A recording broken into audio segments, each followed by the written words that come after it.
बहुत समय पहले एक छोटे से गांव में आरव नाम का एक युवक रहता था। वह बुद्धिमान था, लेकिन उसकी एक बड़ी कमजोरी थी। वह हर काम को कल पर टाल देता था। जब उसके पिता कहते, बेटा खेत में मदद कर दो, तो वह कहता, कल कर दूंगा। जब उसकी माँ कहती, पढ़ाई कर लो, तो वह हंसकर कहता, अभी बहुत समय है। धीरे धीरे उसकी यह आदत उसकी पहचान बन गई। एक रात आरव को एक अजीब सपना आया। उसने देखा कि वह एक सुनसान रास्ते पर चल रहा है। अचानक उसके सामने एक बूढ़ा आदमी प्रकट हुआ। उसकी आंखों में चमक थी और हाथ में एक बड़ा सुनहरा घड़ी थी। आरव ने पूछा, आप कौन हैं? बूढ़ा मुस्कुराया और बोला, मैं समय का सौदागर हूं। आरव हैरान हो गया। समय का सौदागर? ये कैसा नाम है? बूढ़ा बोला, मैं लोगों को समय बेचता नहीं, बल्कि उन्हें दिखाता हूं कि वे अपना समय कहां बर्बाद कर रहे हैं। इतना कहकर उसने अपनी घड़ी आरव के सामने कर दी। घड़ी में कोई संख्या नहीं थी, उसमें केवल चमकते हुए दृश्य दिखाई दे रहे थे। पहला दृश्य आया।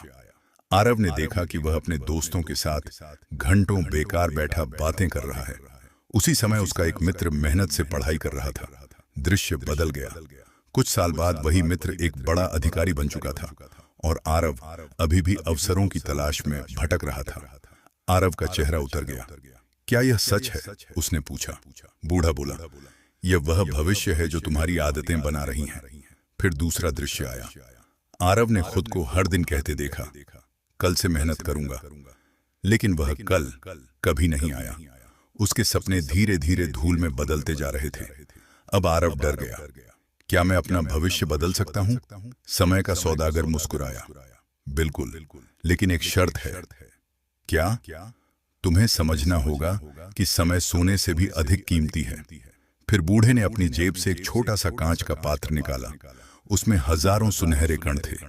ये क्या है? आरव ने पूछा। बूढ़ा बोला, ये तुम्हारे जीवन के मिनट हैं। इतना कहते ही कुछ कण हवा में उड़ गए और गायब हो गए। आरव घबरा गया। इन्हें रोकिए, बूढ़ा शांत स्वर में बोला। जैसे इन कणों को नहीं रोका जा सकता, वैसे ही समय को भी नहीं रोका जा सकता।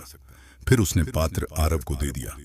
आरव ने उसे कसकर पकड़ लिया, लेकिन फिर भी कुछ कण उसकी उंगलियों के बीच से निकलकर गायब हो गए।